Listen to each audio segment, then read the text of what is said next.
बिस्मिल्लाहिर्रहमानिर्रहीम। अस्सलाम वालेकुम।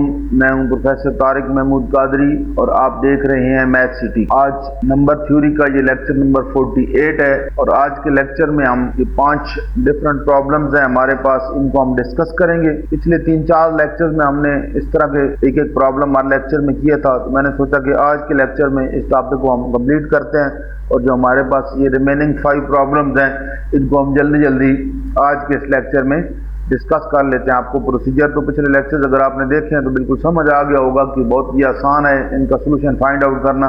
बस जस्ट हमने इसको एक दफ़ा गो थ्रू करना है। ये बिल्कुल उसी तरह के प्रॉब्लम है, वही प्रोसीजर है। तो जल्दी जल्दी से इसको हम टॉपिक को कंप्लीट करते हैं ताकि फिर हम जो नेक्स्ट हमारा टॉपिक है उसकी तरफ हम मूव करें। तो चलते हैं आज के लेक्चर की तरफ। सबसे जो पहला प्रॉब्लम है हमारे पास वो है जी 5x + 6y = 1।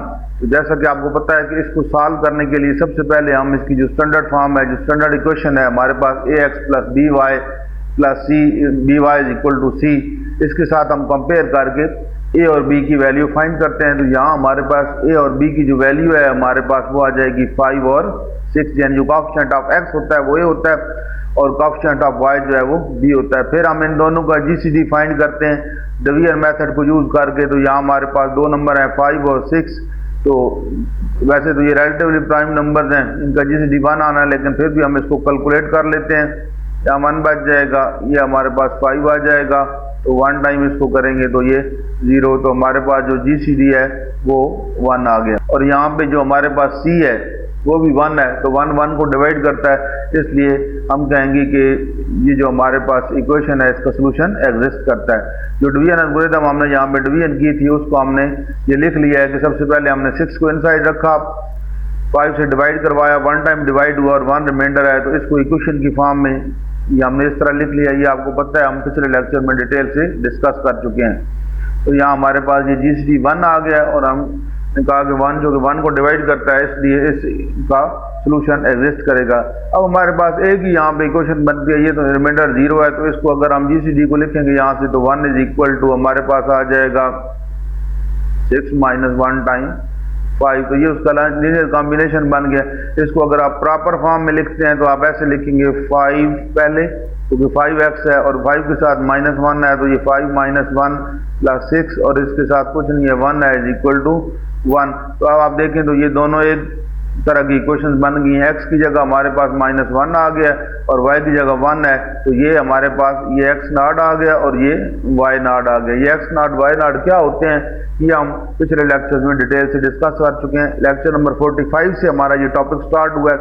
अगर आपने वो लेक्चर नहीं देखा तो बहुत इंपॉर्टेंट लेक्चर है, पहले वो देख लें। तो इसके बाद आने वाले ये 3-4 लेक्चर आपको बहुत आसानी से समझ आ जाएंगे। तो यहाँ से हमारे पास ये पूरा जो प्रोसीजर किया है इसको हमने एक दफ़ा तरतीब से लिख लिया है। तो ये हमारे पास x0 -1 और y0 1 आ गया। अब हमें पता है कि सोल्यूशन क्या होता है। हमारे पास जो सोल्यूशन सेट होता है x0 - b/dt y0 + a/dt। तो अब हम यहाँ पे x0 की, b की, a की और d की वैल्यू यहाँ पे जस्ट सब्स्टिट्यूट कर देते हैं तो हमारे पास इसका सोल्यूशन आ जाता है। तो x0 हमारे पास -1 आया है, b हमारे पास ज़ाहिर है हम शुरू में डिस्कस कर चुके हैं कि b हमारे पास 6 है और a जो है वो हमारे पास 5 है। तो b की जगह 6 और a की जगह 5 लगा दिया और d हमारे पास 1 आया है। तो यहाँ से हमारे पास इसका जो सोल्यूशन आ गया, सोल्यूशन सेट वो आ गया -1 - 60 और 1 + 5t। क्या आप इसमें अगर t की वैल्यू आप 0 रखते हैं तो आपके पास वही x0 और y0 की वैल्यू आ जाती है। और अगर आप इसको करते हैं t को कोई डिफरेंट वैल्यू देते हैं तो आपके पास डिफरेंट हमारे पास इसके सोल्यूशंस आते जाएंगे। मतलब अगर t को आप 1 वैल्यू रखते हैं तो यहाँ t की जगह अगर 1 लगा देंगे तो -7 आएगा और यहाँ 1 लगा देंगे तो 6। तो हमारे पास जो पेयर आ गया वो -7 और 6 का आ गया। अब इसको इसमें अगर पुट करके देखें तो यहाँ पे -7 और यहाँ पे आ जाएगा y की जगह 6, तो -35 + 36 तो हमारे पास 1 आ जाता है, यहाँ भी 1, तो इसको मतलब ये इसको सेटिस्फाई करता है। -7 और 6, तो ये इसका क्या है, एक सोल्यूशन है। तो इस तरह डिफरेंट टी की वैल्यूज के लिए हमारे पास डिफरेंट सोल्यूशन आते जाते हैं। तो ये हमारा पहला प्रॉब्लम था। अब चलते हैं नेक्स्ट प्रॉब्लम की तरफ। तो नेक्स्ट हमारे पास जो प्रॉब्लम है वो है जी 111x + 15y = 21। सबसे पहले हम इसको स्टैंडर्ड इक्वेशन के साथ कंपेयर करते हैं। तो ये हमारे पास आ जाएगा, a की वैल्यू आ जाएगी 111 और b की वैल्यू आ जाएगी हमारे पास 15। अब इनका जीसीडी फाइंड करते हैं। तो हम लिखते हैं जी 111 और इनसाइड ये आ गया और वायर ये 7 टाइम ये हो जाएगा 105, ये बच जाएगा हमारे पास 6। 15 को करेंगे तो 6 2s are 12, 3 रिमाइंडर, तो 6 इनसाइड जाएगा तो 2 टाइम 6, तो ये हमारे पास जीसीडी आ जाएगा 3। और हमें पता है कि 3 21 को डिवाइड करता है, इसलिए इसका सोल्यूशन भी एग्जिस्ट करेगा। आप इसकी हम इक्वेशन बनाएंगे। इक्वेशन क्या बनेंगी, 111 हमने इनसाइड रखा था, 15 से डिवाइड करवाया था, 7 टाइम डिवाइड हुआ, 1 रिमाइंडर। फिर हमने क्या किया, 15 को इनसाइड रखा, 6 से डिवाइड किया, 2 टाइम डिवाइड हुआ, रिमाइंडर 3 बच गया। देन 6 को इनसाइड रखा हमने, 3 से डिवाइड करवाया, 2 टाइम डिवाइड हुआ, रिमाइंडर 0। तो ये हमारे पास डिवीजन एल्गोरिथम सारा आ गया। इसको हमने यहाँ पे प्रॉपर तरीके से लिख दिया है। तो यहाँ से जीसीडी हमारे पास 3 आ गया। हम कहेंगे कि since 3 divides 21 therefore this equation has a solution. ये जल्दी जल्दी इसलिए कर रहा हूँ कि हमारा बहुत ज़्यादा इस पर डिस्कशन कर चुके हैं, तो मैं चाहता हूँ कि ये लेक्चर की लेंथ ज़्यादा ना हो, ताकि कम वक्त में हमारा ज़्यादा काम हो सके, इसलिए मैं थोड़ा इसको जल्दी जल्दी सिखा रहा हूँ। अगर आपको समझना है तो आप थोड़ा सा इसको दोबारा रिवाइंड करके वीडियो को देख सकते हैं, और इस लेक्चर को दोबारा देखेंगे तो आपको, अगर आपने पिछले लेक्चर ये 45, 46, 47 और 48 देख लिए हैं तो फिर तो ये आपके लिए मसला ही नहीं है, आपके लिए बहुत आसान है। तो नेक्स्ट अब हम क्या करेंगे, अब हम जो डिवीजन एल्गोरिथम है हमारे पास ये इक्वेशन बनी है, इनकी मदद से हम लीनियर कॉम्बिनेशन बनाएंगे 3 का 111 और 15 के साथ। तो ये हमारे पास यहाँ से जो इक्वेशन है हमारे पास 3 है, 3 से हमने वैल्यू ली है 15 - 2 6, फिर हम यहाँ से हमारे पास 6 की वैल्यू जिसमें पुट करेंगे, तो ये हमारे पास, इसको सिंप्लीफाई करते हैं तो ये सिंप्लीफिकेशन के बाद हमारे पास ये चीज बनेगी है -2 111 + 15 15। अब इसको अगर आप प्रॉपर तरीके से लिखेंगे तो फिर ये इस तरह लिखा जाएगा 111 - 2, क्योंकि इसको देख के हमने लिखना होता है गिवन इक्वेशन को। 111 साथ x, फिर 15 के साथ y भी 15 ही है यहाँ पे, और इक्वल टू यहाँ पे =3 है। अब इस 3 को हमने बनाना है 21, तो इस सारी इक्वेशन को हमें क्या करना पड़ेगा, 7 से मल्टीप्लाई करवाना ही पड़ेगा। 7 से मल्टीप्लाई करवाएंगे तो यहाँ से हमारे पास ये बन जाएगा -14 और ये बन जाएगा 105, क्योंकि हमने इन दो नंबर के साथ नहीं करना, जो हमारे पास गिवन है a और b उनको नहीं छेड़ना, उसके अलावा जो नंबर है उनसे मल्टीप्लाई करवाना है। तो -2 को 7 से मल्टीप्लाई करवाएंगे -14, और 15 को 7 से मल्टीप्लाई करवाएंगे 105 आ जाएगा, और 7 21, तो फाइनली हमारे पास ये बन गया। अब इसको अगर उस फॉर्म में लिखेंगे तो हमारे पास ये इक्वेशन बनेगी 111 - 14, ये x की जगह आ गया, और 15 y की जगह 105 आ गया, = 21। दिस इज x0 और दिस इज y0। यही दो चीजें हमने फाइंड आउट करनी थी। इसको प्रॉपर फॉर्म में लिख लिया, तो यहाँ से हमारे पास x0 - 14 और y0 105 आ गया। तो अब इन दोनों को यूज करके हम सोल्यूशन सेट लिखते हैं। तो हमारे पास, आपको पता है जैसे कि ये सोल्यूशन सेट हमारे पास होता है, जैसा कि आपको पता है कि हमारे पास सोल्यूशन सेट होता है, इसमें x0, b, a और d की वैल्यूज हमने पुट करनी होती है। x0 - 14 है, b आपको पता है 15 है, यानी जो y का कोफिशिएंट है दिस इज b, और ये a 111 है, और d हमने फाइंड आउट किया वो 3 हमारे पास आया था। तो ये इसमें पुट करेंगे, सिंप्लीफाई करेंगे तो आपके पास फाइनली ये आ जाएगा -5t 105 + 37t। तो ये इसका सोल्यूशन सेट आ गया। उम्मीद है कि आपको समझ आ गई होगी। तो इसके बाद नेक्स्ट प्रॉब्लम हमारे पास है 321x + 105y = 11। उसी तरह इसको हम कंपेयर करते हैं स्टैंडर्ड फॉर्म के साथ, ax + by = c के साथ। तो a की वैल्यू हमारे पास 321 आ गई और b की वैल्यू 105 आ गई। अब इसका जीसीडी हम फाइंड करते हैं। 321 को रखते हैं इनसाइड और डिवाइड करवाते हैं 105 के साथ, तो 3 टाइम ये हो जाएगा 315, और यहाँ से 6 रिमाइंडर बचता है, तो 6 1 आर 6, 4 हमारे पास 45 और ये बन जाएगा 42 और 3 हमारे पास रिमाइंडर। यहाँ से 6 को आप इनसाइड करते हैं तो 3 2 आर 6, तो GCD हमारे पास क्या आ गया जी 3।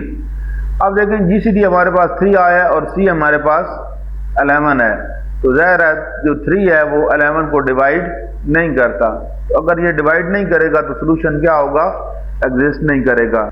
ये सारा डिवीजन एल्गोरिथम को हमने दोबारा लिखा है, जो 3 स्टेप हमने किए हैं, यहाँ पे 3 दफ़ा डिवीजन किया उसको लिखा है। GCD हमारे पास 3 आया है, तो हम कहेंगे कि since 3 does not divide the 11 therefore this equation has no solution. ये 45 लेक्चर के अंदर हमने जो थ्योरम किया था उसमें क्राइटेरिया दिया हुआ था कि सोल्यूशन किन इक्वेशंस का एग्जिस्ट करता है और किन का नहीं करता। तो उसने कहा था कि जो GCD है A और B का, अगर ये C को डिवाइड करेगा तो सोल्यूशन एग्जिस्ट करेगा, और अगर ये डिवाइड नहीं करेगा तो सोल्यूशन एग्जिस्ट नहीं करेगा। तो यहाँ पे हमारे पास 3 आया है GCD जो 11 को डिवाइड नहीं करता, इसलिए इसका सोल्यूशन एग्जिस्ट नहीं करेगा। नेक्स्ट हमारे पास फोर्थ प्रॉब्लम है 23x - 49y = 179।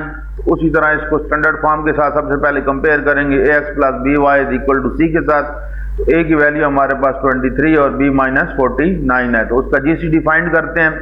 49 को हम रखेंगे इनसाइड और 23 को बाहर, तो ये 2 × 46 हो जाएगा और 3 रिमाइंडर बचेगा। 23 इनसाइड, तो ये बनेगा 7 × 21, 2 reminder, 3 inside, 2 1s are 2, 1 remainder, 2 inside, 1 × 2, तो 2 remainder 0। तो GCD हमारे पास यहाँ पे 1 आ गया और 179 1 जो है वो 179 को डिवाइड करता है, इसलिए इस इक्वेशन का सोल्यूशन एग्जिस्ट करेगा। यही जो डिवीजन एल्गोरिथम के स्टेप्स हैं, हमने दोबारा इन सब स्टेप्स को यहाँ पे इक्वेशन की फॉर्म में लिख दिया है। और कैसे लिखते हैं ये हम तकरीबन 6-7 दफ़ा पिछले 2-3 लेक्चर में और इस लेक्चर में डिस्कस कर चुके हैं, तो बार एक्सप्लेन करने की आई थिंक ज़रूरत नहीं है। तो हमारे पास जो GCD आया है दैट इज 1 और 1 इसको डिवाइड करता है, इसलिए इस इक्वेशन का सोल्यूशन एग्जिस्ट करेगा। अब हमने क्या करना है, इस 1 को लीनियर कॉम्बिनेशन में लिखना है 23 और 49 के। तो जो हमारे पास डिवीजन एल्गोरिथम की इक्वेशंस आई हैं वही प्रोसीजर के हम लास्ट वाली को छोड़ देते हैं और सेकंड लास्ट से स्टार्ट करते हैं, क्योंकि GCD उसके अंदर होता है। यहाँ GCD अलग करते हैं और बाकी यहाँ से हमारे पास आ जाता है 3 - 1 2। अब नेक्स्ट इक्वेशन में ऊपर में जाते हैं तो हमारे पास जो रिमाइंडर होता है 2, उसकी वैल्यू हम इस इक्वेशन में लगा देंगे। 2 की वैल्यू यहाँ पे लगाएंगे तो हमारे पास ये आ जाएगा 3 - 1 × 23 - 7 × 3। फिर नेक्स्ट के ऊपर रिमाइंडर हमारे पास 3 था, अब 3 की वैल्यू यहाँ से निकालेंगे और उसमें पुट करेंगे, लेकिन उससे पहले इस स्टेप को सिंप्लीफाई करते हैं। सिंप्लीफाई किया है तो यहाँ से हमारे पास क्या बना है 3, एक ये है, ये -23 और ये माइनस इस माइनस को करेगा प्लस, तो ये हमारे पास अगर यहाँ से हम एक और स्टेप करें बीच में तो ये होता है 3 × -123 + 723। ये 7 और 1 मिल के ये 8 बनेगा, यानी इसका जो कोएफिशिएंट है ज़ाहिर है वो यहाँ पे 3 आता है, 7 3 और 1 3, ये 8 3 बन गया और यहाँ से -123। अब यहाँ से 3 की वैल्यू यहाँ पे लगाएंगे, उस पहली वाली इक्वेशन से फाइंड आउट करके 49 - 2 × 23 आ जाएगा। और यहाँ पे अब इसको ब्रैकेट्स को ओपन करेंगे और सिंप्लीफाई कर देंगे, जिस तरह ये स्टेप किया है यहाँ पे वो स्टेप शॉर्ट किया हुआ है तो आप खुद कर लेंगे। यहाँ से वैसे मल्टीप्लाई करवाएंगे 8 को 2 के साथ तो -16 और ये -1 तो ये -17 23 बन जाएगा। अब इसको ओरिजिनल फॉर्म के अंदर लिखते हैं। ओरिजिनल फॉर्म में कैसे लिखेंगे कि 23 को पहले लिखेंगे ब्रैकेट के अंदर -17 क्योंकि ये 23 पहले है, फिर -49 को लिखेंगे और 8। तो इसको बनाने के लिए यहाँ पे बहुत सिंपल ऐसे बनेगा कि 23 - 17। अब बीच में इक्वेशन के यहाँ माइनस है तो यहाँ पे भी माइनस लिखेंगे, लेकिन इसके साथ माइनस नहीं है तो 49 के साथ अगर माइनस लगाएंगे तो 8 के साथ भी माइनस लगा देंगे तो ये माइनस माइनस प्लस यहाँ से कवर हो जाए = 1। अब यहाँ पे 179 है तो इधर 1 है, तो इसका मतलब है इस पूरी इक्वेशन को 179 से मल्टीप्लाई करवाना पड़ेगा। तो 179 से जब आप मल्टीप्लाई करवाएंगे तो आप मल्टीप्लाई किसको करवाना होता है, जो चीज़ें इन दोनों के अलावा 23 और 49 को नहीं मल्टीप्लाई करवाना, इसलिए इसके साथ जो बाकी हैं मसलन -17 है तो इसको मल्टीप्लाई करवाएंगे और -8 को 179 से मल्टीप्लाई करवाएंगे। जब आप मल्टीप्लाई करवाएंगे तो ये बनेगा -3043 और ये बन जाएगा 1423। तो यहाँ से हमारे पास x0 और y0 की वैल्यू आ जाएगी। तो आप सोल्यूशन सेट आपको पता है हमारे पास होता है x0 minus b/dt y0 plus a/dt। तो अब x0 की वैल्यू हमारे पास जो गिवन है वो जो हमने फाइंड आउट किया है वो यहाँ पुट कर देंगे और b की वैल्यू हमें पता है -49 है और d की वैल्यू हम ऑलरेडी फाइंड कर चुके हैं, वो हमारे पास 1 है। उसको जब हम इधर सब्स्टिट्यूट करेंगे तो हमारे पास ये फाइनल सोल्यूशन सेट आ गया -3043 प्लस 49t और -1432 प्लस 23t। तो ये हमारा इस प्रॉब्लम का सोल्यूशन सेट आ गया। आई होप आपको समझ आ गई होगी। फिर भी अगर कोई प्रॉब्लम है तो आप कमेंट्स के अंदर पूछें, इंशाल्लाह आपको उसका रिप्लाई कर देंगे। आज के लेक्चर का ये लास्ट प्रॉब्लम है हमारे पास 14x plus 8y is equal to 4। तो अगेन वही हम कंपेयर करेंगे इसको स्टैंडर्ड फॉर्म के साथ ax plus by is equal to c के साथ। a 14 आ गया हमारे पास और b हमारे पास 8 और c की वैल्यू यहाँ 4 है। तो फिर हम क्या करेंगे 14 और 8 का लेंगे GCD। यह आ जाएगा 8 1s are 8, 6 हमारे पास reminder 8, 6 1s are 6, 2 reminder 6 inside तो 3 times 6। सो GCD इज 2 और 2 4 को डिवाइड करता है, इसलिए इस इक्वेशन का सोल्यूशन भी एग्जिस्ट करेगा। डिवीजन एल्गोरिथम की ये 3 स्टेप हमने किए हैं, यहाँ पे 3 दफ़ा डिवाइड किया है तो तीनों स्टेप्स यहाँ पे लिख लेंगे। कैसे लिखते हैं ये बहुत दफ़ा डिटेल से डिस्कस हो चुका है, इसलिए आप ज़्यादा इस पर टाइम हम नहीं लगाएंगे।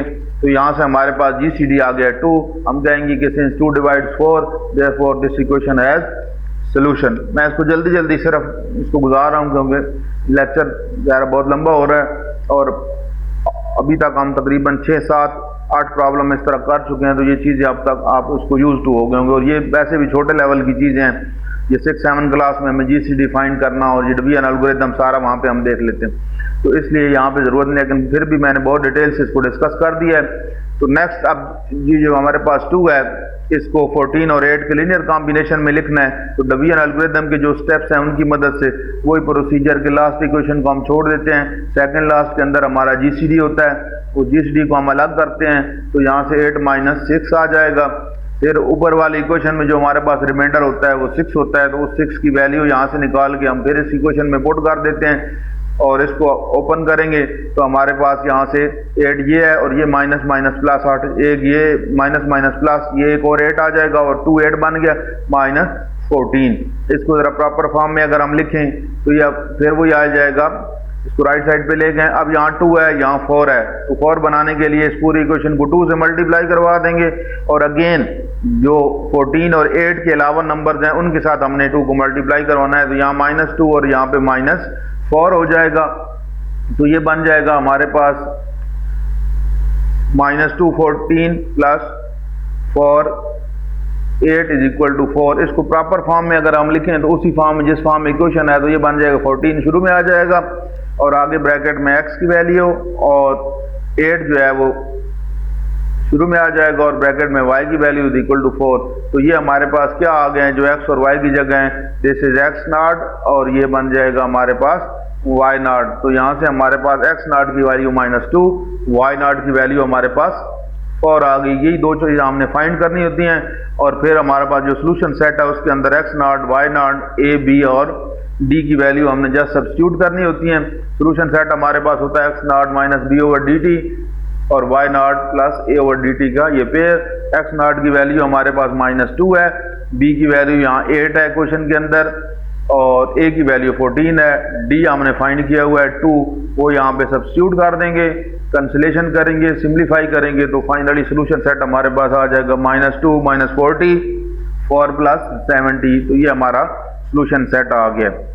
उम्मीद है आपको समझ आ गई। तो ये हमारे पास तकरीबन 8-9 प्रॉब्लम्स हैं और इन 8-9 में से एक हर दफ़ा पेपर में लाजमी आता है। होगी आज के लेक्चर में इतना ही। मिलते हैं नेक्स्ट लेक्चर में। अगर आप इस चैनल पे नए हैं तो सब्सक्राइब करें, साथ लगे बेल आइकन पे क्लिक करें। इन लेक्चर को ज़्यादा से ज़्यादा अपने दोस्तों के साथ शेयर करें ताकि बहुत सारे स्टूडेंट्स की हेल्प हो सके। मिलते हैं नेक्स्ट लेक्चर में अगले टॉपिक के साथ। अल्लाह हाफिज़।